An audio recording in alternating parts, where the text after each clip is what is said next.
kebaikan dan salam sehat bagi kita semua. Perkenalkan, nama saya Dr. Peter Tiong SE MBA MM selaku dosen tetap program Pascasarjana STE Amkop Makassar dengan nomor NIDN 0917076601. Pada kesempatan ini, perkenalkan saya menjelaskan pernyataan diri dosen dalam unjuk kerja Tridharma Perguruan Tinggi PDD UKAD PT dalam bidang pengajaran. Pada kali ini saya akan menjelaskan mata kuliah yang saya ampu saat ini adalah analisis data hasil penelitian kuantitatif dan kualitatif dengan kode mata kuliah M103.3 dengan beban SKS adalah 3 SKS. Dan beban SKS 3 SKS ini dapat terdiri dari teori 2 SKS dan praktik adalah 1 SKS. Dalam pelaksanaan perkuliahan ini diampu oleh 3 dosen, yakni saya sendiri sebagai dosen pertama yang merupakan koordinator mata kuliah ini, dan dosen kedua adalah Dr. Muhammad Fahmi SE MM, dan dosen ketiga adalah Dr. Sarudin SE MM. Deskripsi mata kuliah yang saya ampu adalah dirancang agar dapat memahami mahasiswa dengan teknik analisis yang digunakan secara kuantitatif yang meliputi analisis regresi linear sederhana, analisis regresi linear berganda, analisis jalur, dan PET atau PET analyze, kemudian structure, equation, model atau SEM. Sedangkan teknis analisis secara kualitatif meliputi linear programming, analisis SWOT, dan balance scorecard. Selain itu, mahasiswa akan mempelajari cara mengolah data dengan menggunakan software SPSS, software analysis moment of structural atau AMOS, software QM for Windows, dan membuat laporan hasil analisis data secara original, sistematis, dan logis. Capaian pembelajaran dari mata kuliah yang saya ampu ini dapat dijelaskan sebagai berikut. Setelah mengikuti perkuliahan ini, mahasiswa diharapkan dapat memiliki kemampuan dalam menentukan teknis analisis yang digunakan untuk merumuskan implikasi hasil penelitian, baik dalam bentuk rekomendasi, kebijakan, implikasi teoritis, maupun implikasi praktis dalam bidang ilmu manajemen. Capaian yang kedua, mahasiswa diharapkan dapat memiliki kemampuan dalam mengolah data baik dalam bentuk kualitatif maupun kuantitatif dengan menggunakan software. Capaian pembelajaran ketiga adalah mahasiswa diharapkan memiliki kemampuan dalam membuat laporan hasil analisis data yang original, sistematis, dan logis, sehingga dapat memberikan kontribusi bagi pengembangan ilmu manajemen. Sedangkan materi pengajaran dalam mata kuliah mengenai analisis data penelitian kualitatif dan kuantitatif dapat saya jelaskan sebagai berikut. Materi yang saya bawakan dalam perkuliahan ini yang pertama adalah definisi, tujuan, komponen, proses, dan metode pengambilan keputusan dalam konteks ilmu manajemen. Materi yang kedua adalah pengertian regresi linear sederhana, regresi linear berganda, cara mengolah dan interpretasi data dengan menggunakan software SPSS. Materi yang ketiga adalah konsep linear programming, asumsi dasar linear programming, metode grafik dan metode simples, cara mengolah dan interpretasi linear programming dengan menggunakan software QM for Windows. Materi berikutnya adalah pengertian analisis jalur, karakteristik dan model analisis jalur, konsep Sobel test dalam analisis jalur dengan menggunakan SPSS, dan membuat laporan analisis jalur. Yang berikutnya adalah sejarah singkat SEM, kedudukan SEM dalam analisis statistik, tahapan dalam analisis SEM, cara mengolah dan menginterpretasikan data dengan menggunakan software AMOS, dan membuat laporan analisis AMOS. Yang berikutnya, materi yang berikutnya adalah pengertian, tujuan dan manfaat analisis SWOT, komponen dalam analisis SWOT, analisis SWOT sebagai alat formulasi strategi, dan cara membuat analisis SWOT. Yang berikutnya adalah pengertian balance scorecard, hubungan balance scorecard dengan visi dan misi strategi organisasi, aspek-aspek yang diukur dalam balance scorecard, penyusunan Key Performance Indicator atau KPI, dan penyusunan target dan analisis balance scorecard, dan cara menganalisis balance scorecard dalam menilai kinerja perusahaan. Yang berikutnya adalah dalam melaksanakan atau dalam menyampaikan perkuliahan ini, saya menggunakan metode Delivery Interaction Assessment. Di sini saya akan menjelaskan sistem perkuliahan yang saya gunakan selama ini. Yang pertama adalah secara delivery, yakni merupakan metode perkuliahan dari mata kuliah yang saya ampu, di mana dalam menyampaikan materi perkuliahan maka saya menggunakan metode ceramah, diskusi, dan tanya jawab, serta praktikum. Akibat dari pandemi COVID-19 yang selama ini yang masih kita hadapi saat ini, maka saya menggunakan dua sistem pembelajaran, yakni secara luring dan secara daring. Kemudian yang kedua adalah secara interaction, di mana dalam meningkatkan pemahaman mahasiswa dari mata kuliah yang saya ampu, di mana dalam kelas sendiri saya memberikan kesempatan kepada setiap mahasiswa untuk bertanya, berdiskusi dari setiap materi yang saya ajarkan. Sedangkan di luar kelas saya selalu berinteraksi dengan membangun komunikasi dengan mahasiswa melalui via WhatsApp yang bertujuan untuk memperlancar komunikasi saya dengan mahasiswa, yang tentunya akan memberikan kontribusi bagi mahasiswa untuk dapat lebih memahami dan menguasai materi yang telah saya ajarkan, dan capaian pembelajaran dapat sesuai dengan harapan dalam RPS yang telah saya gunakan dalam perkuliahan ini. Kemudian yang ketiga adalah penilaian atau assessment dari mata kuliah yang saya ampu, yaitu analisis data penelitian dengan memperhitungkan bobot persentase yang dapat dirinci sebagai berikut. Formatif saya berikan bobot 40% dengan komponen sebagai berikut. Kehadiran mahasiswa saya berikan bobot 10%, diskusi saya berikan bobot 15%, tugas terstruktur saya berikan bobot 15%. Kemudian yang kedua adalah ujian tengah semester atau UTS, saya berikan bobot penilaian 30%, dan ujian akhir semester atau UAS saya berikan bobot 30%. Berdasarkan deskripsi mata kuliah, capaian pembelajaran, materi dan sistem pembelajaran telah saya jelaskan, maka perkenankan saya membawakan cuplikan pengajaran saya secara daring online, yaitu sebagai berikut. Pertama-tama sebelum kita masuk perkuliahan ini, saya mengucapkan puji dan syukur kehadirat Tuhan yang Maha. Kita masih diberikan kekuatan untuk bisa mengikuti perkuliahan ini, ya.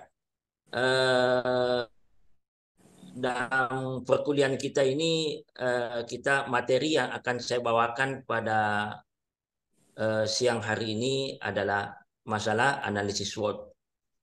Mempelajari materi ini diharapkan mahasiswa ini dapat pelajari dan dapat menjelaskan ya konsep-konsep SWOT, kemudian bagaimana analisis SWOT dan menggunakan formulasi strategi ya dalam menentukan usaha yang dilaksanakan ini ya. Jadi capaian yang akan kita inginkan di dalam materi pembelajaran ini adalah diharapkan mahasiswa itu dapat setelah mempelajari materi ini, diharapkan mahasiswa dapat menjelaskan bagaimana SWOT, kemudian apa manfaat SWOT, kemudian bagaimana analis membuat formulasi strategi ya. Jadi seperti itu. Baik rekan mahasiswa, kita akan coba untuk menjelaskan ini yang terkait dengan SWOT. Dalam analisis SWOT ini, mahasiswa ada nggak yang tahu itu sebenarnya SWOT itu seperti apa sebenarnya? Ada mahasiswa tahu itu SWOT sebenarnya itu apa sebenarnya SWOT itu? Ada ya? Nah, jadi rekan mahasiswa, kalau kita berbicara masalah SWOT, suatu singkatan yang di dalamnya terdiri dari 4 komponen ya. Terdiri dari 4 komponen. Yang pertama adalah strength atau kekuatan. Kemudian weakness adalah kemudian peluang atau opportunity, dan trick itu adalah ancaman ya. Sehingga dengan mengetahui sebenarnya SWOT itu yang merupakan singkat komponen, maka SWOT ini kita bisa artikan suatu metode ya, sebagai suatu metode yang dapat merencanakan strategi ya dalam mengevaluasi apa yang menjadi kekuatan, apa yang menjadi kelemahan, apa yang menjadi dan apa yang menjadi ancaman dalam suatu organisasi ya. Jadi analisis SWOT, jadi ingat rekan, kalau boleh diingat baik-baik itu bahwa analisis SWOT suatu analisis yang menjelaskan bagaimana mengevaluasi kekuatan, kelemahan, dan ancaman dalam suatu organisasi itu sendiri. Ya, jadi itu yang disebut SWOT. Nah, kalau tadi saya sudah menjelaskan analisis SWOT itu adalah suatu analisis yang digunakan untuk menentukan formulasi perencanaan strategi yang di dalamnya terdiri dari 4 hal: kekuatan, kemudian kelemahan, kemudian peluang, kemudian ancaman ya. Maka kita akan menjelaskan apa yang menjadi tujuan dan dalam analisis SWOT itu. Nah, kalau kita berbicara masalah tujuan, maka tujuan yang ingin dicapai setelah kita melakukan analisis SWOT itu untuk membantu bagaimana dapat mengembangkan kesadaran faktor-faktor yang dapat mempengaruhi perencanaan strategi dalam pengambilan keputusan. Jadi tujuan yang ingin kita capai dengan analisis SWOT ini sebenarnya membantu pengembangan kesadaran terhadap semua faktor yang dapat mempengaruhi perencanaan strategi dan pengambilan keputusan dalam konteks manajemen. Ya, jadi seperti itu. Nah, tentunya kalau kita bicara masalah tujuan juga punya manfaat. Apa manfaat daripada analisis SWOT ini? Itu adalah analisis SWOT ini punya kontribusi adalah suatu panduan bagi suatu organisasi bagaimana dapat menyusun berbagai rencana strategi terkait dengan rencana dan pelaksanaan di masa akan datang ya. Jadi ini tadi adalah mengapa kita perlu melakukan analisis SWOT ini. Itu.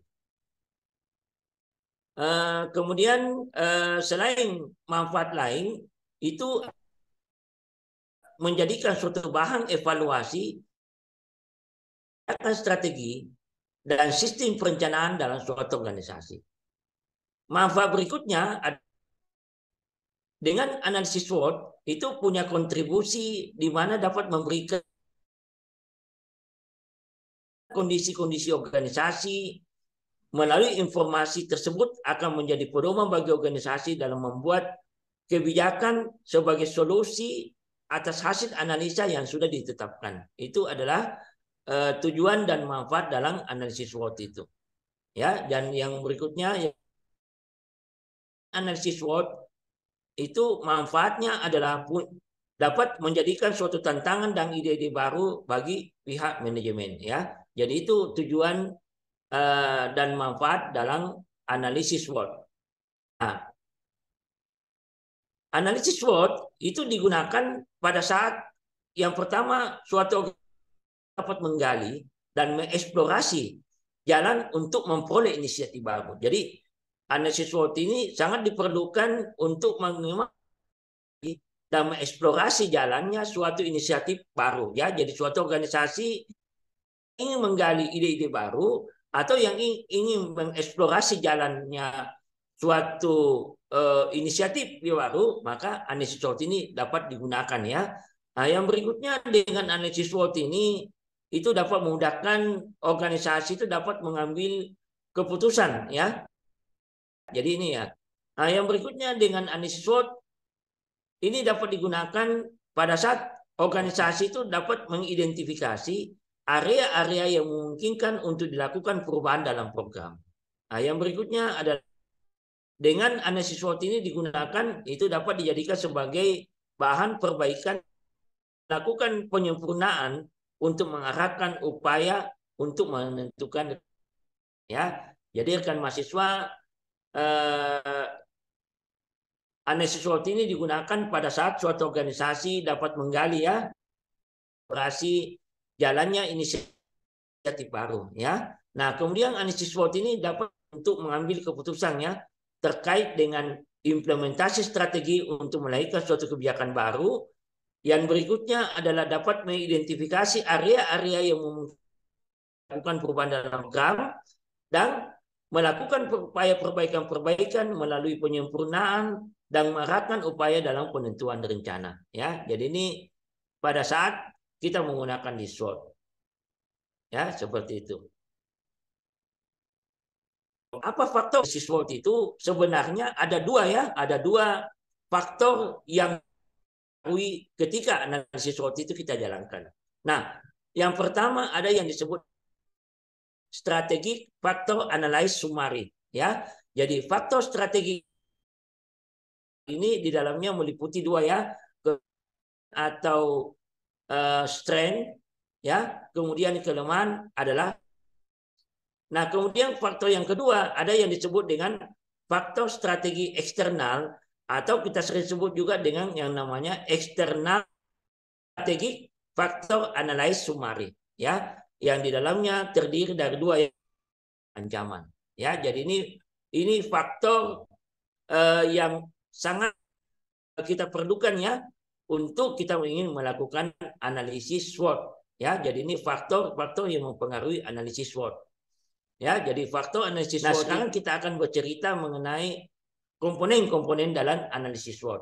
Nah, apa komponen dalam analisis SWOT? Itu tadi sudah saya berikan tadi di awal, itu ada 4 ya, kekuatan atau strengths.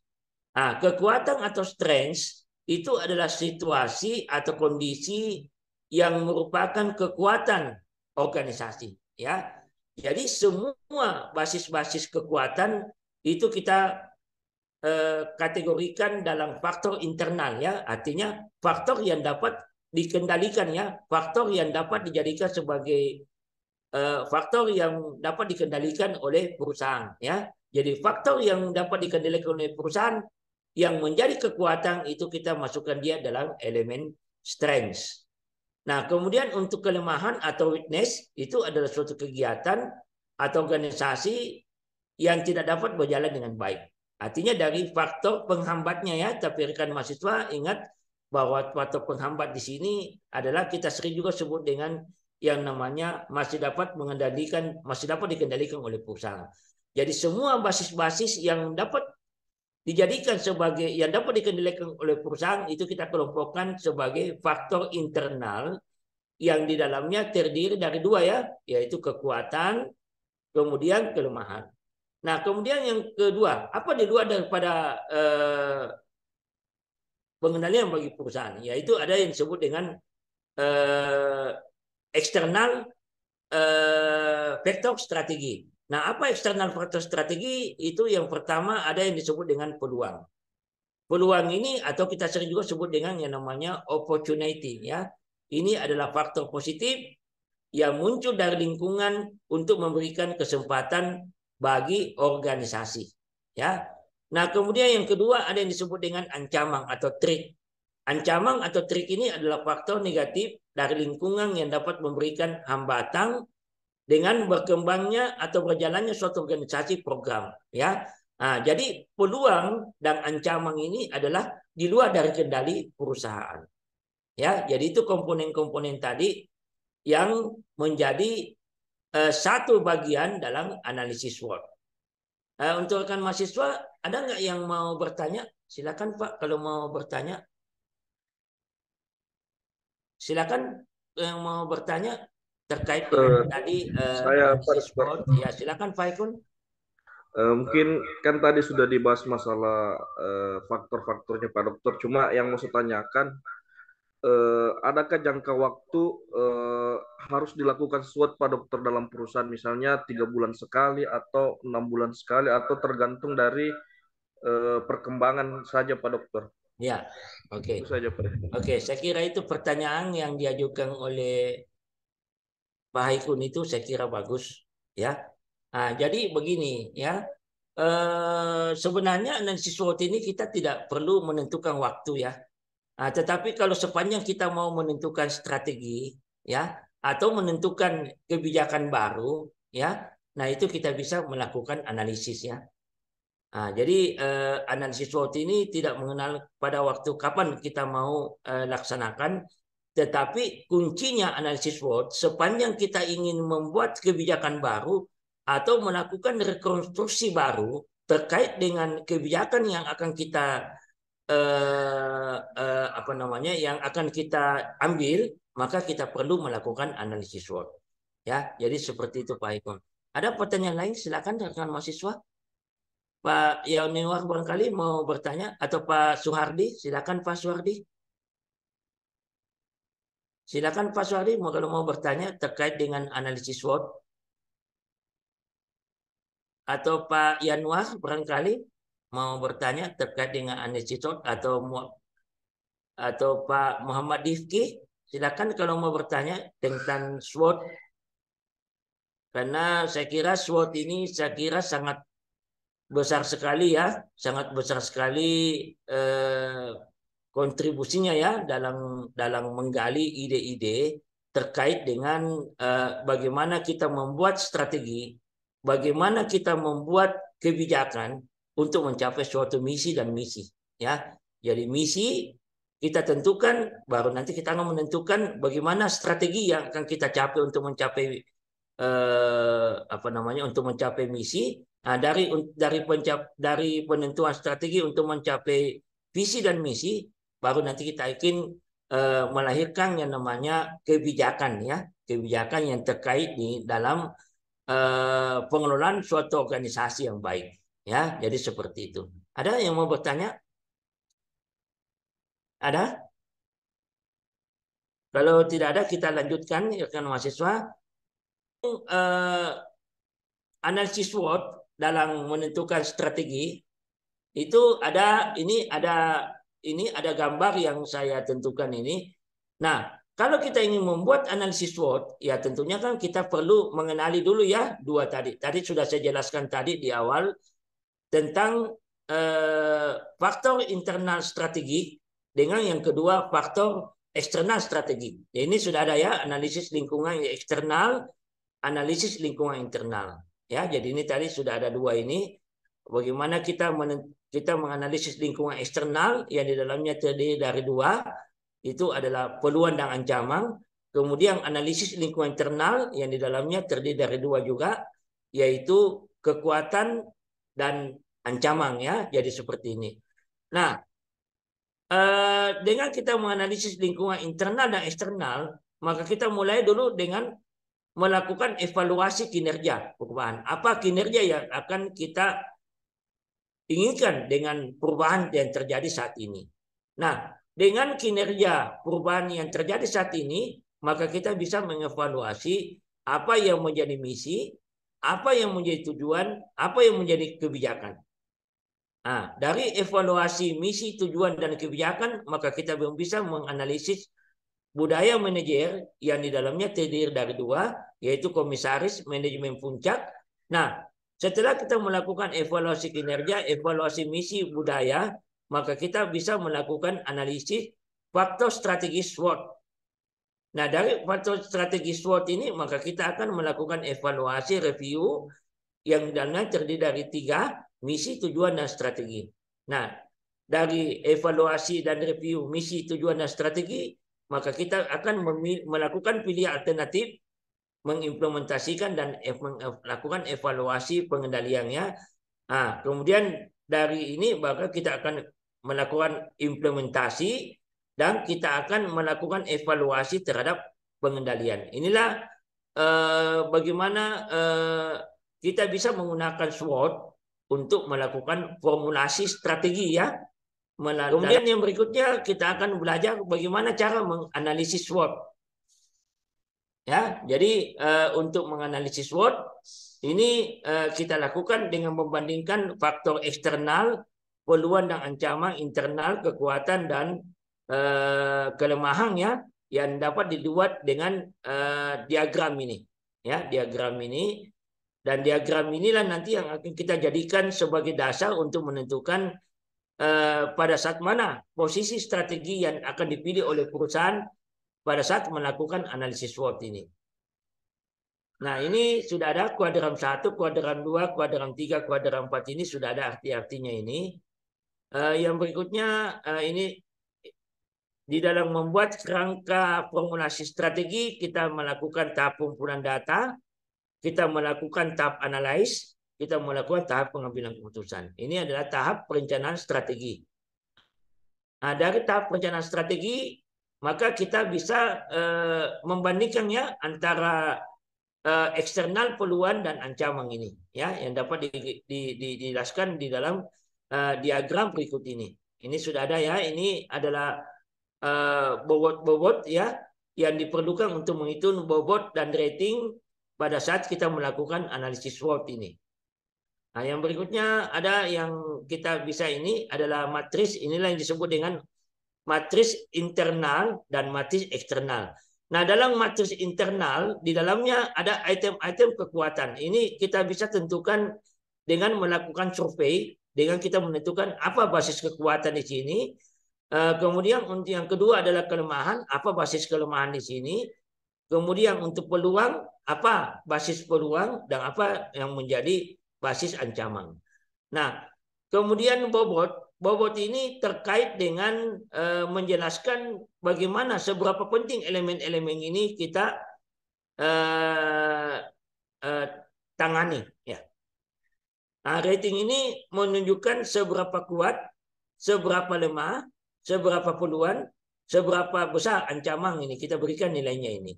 Nah, ini skor kita berikan bobot dikali rating, itulah skor. Ini untuk matris internal ya.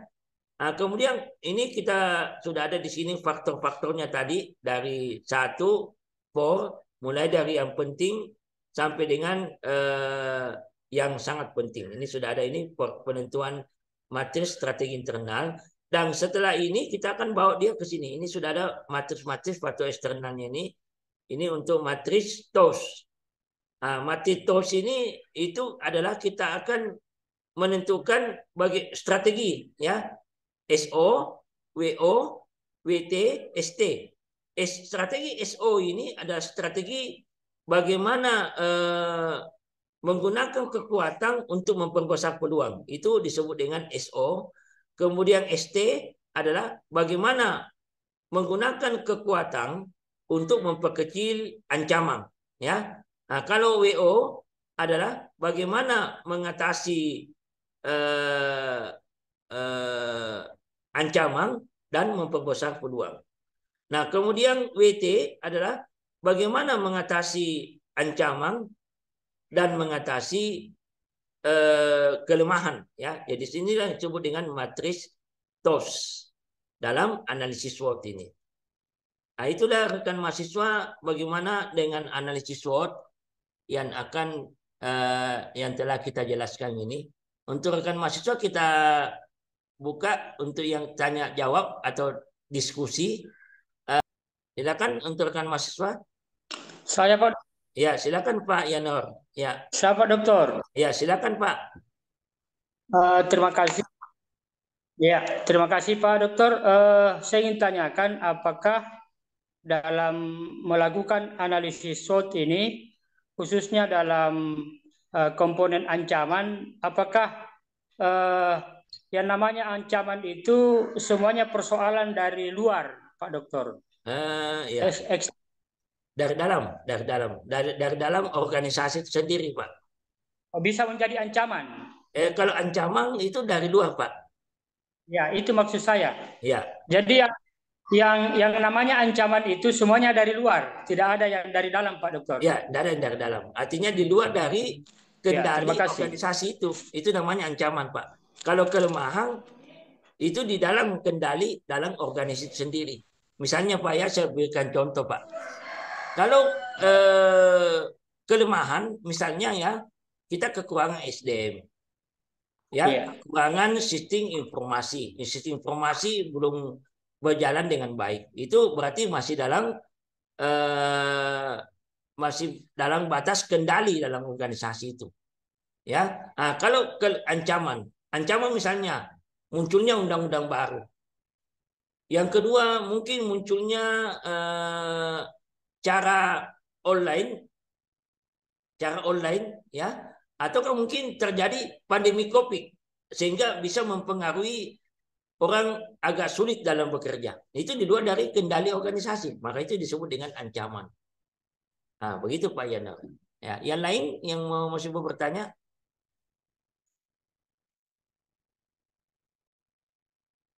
Silakan kalau yang mau bertanya, Pak Difki, Ibu Fatma mau bertanya, Ibu Fatma, silakan kalau Ibu Fatma mau bertanya, silakan Bu.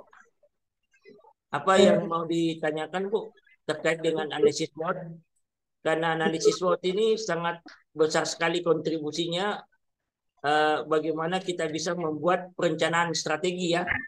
Karena kalau kita tidak kuasai terkait dengan analisis SWOT itu, maka kita tidak agak sulit untuk bisa menentukan strategi ya yang akan kita jadikan sebagai bahan pengambil kebijakan ya dalam suatu organisasi ya. Bertanya Pak, Ya silakan Pak.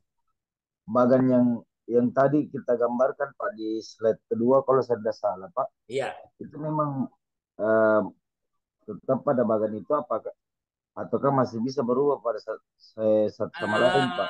Ya, jadi ini yang tadi yang saya gambarkan tadi ini hanya menggambarkan Pak, menggambarkan alur. Bagaimana alurnya ini kita menggunakan SWOT ini dalam merumuskan strategi. Ya, jadi seperti ini Pak Setiawan. Ini adalah alur yang menjelaskan bagaimana kita menggunakan SWOT sebagai alat untuk membuat rencana strategi dan mengimplementasikan untuk mencapai tujuan misi dalam suatu organisasi yang kita kelola. Nah, tapi masih bisa berubah bisa saja berubah. Ya, bisa saja berubah tergantung dari pihak yang akan menganalisis SWOT, yang mana yang dia mau lakukan lebih awal. Jadi inilah yang terkait dengan materi kita pada siang hari ini. Semoga rekan mahasiswa kalau sudah tidak ada yang bertanya, saya akan jelaskan ringkasan daripada perkuliahan kita pada siang hari ini itu yang terkait dengan bagaimana ya mendefinisikan SWOT ya. Jadi mendefinisikan SWOT itu ada 4 ya. Ada kekuatan, ada kelemahan, ada peluang dan ada ancaman ya. Nah, kemudian pada saat mana digunakan SWOT itu kita sudah jelaskan tadi. Nah, kemudian ada tujuan dan manfaat ya. Kemudian ada bagaimana memformulasikan SWOT dalam menentukan strategi dengan cara menganalisis SWOT. Tadi kita sudah berikan tadi itu ya. Minggu depan kita akan mempraktekkan ya bagaimana kita akan membuat matris IFAS. Dan matris IFAS ini di dalam memformulasikan strategi dari kasus yang akan kita buat. Jadi nanti kita akan masuk ke analisis kasus dengan menggunakan analisis SWOT ini. Ya, jadi seperti itu. Jadi itu yang menjadi ringkasan perkuliahan kita pada siang hari ini. Jadi untuk perkuliahan kita minggu akan datang, ya itu kita akan masuk untuk mempraktekkan ya bagaimana membuat basis matris secara internal, bagaimana membuat basis matris secara eksternal. Oke rekan mahasiswa, itulah perkuliahan kita pada siang hari ini ya. Semoga minggu depan kita masih akan dipertemukan ya dengan kondisi yang sehat dan walafiat. Kita tutup perkuliahan kita dengan mengucapkan terima kasih ya, salam sejahtera bagi kita semua ya. Oke. Itulah tadi deskripsi dan cuplikan video pembelajaran dari mata kuliah yang saya ampuh. Semoga dapat bermanfaat bagi teman-teman dosen yang lain. Sekian dan salam kebajikan.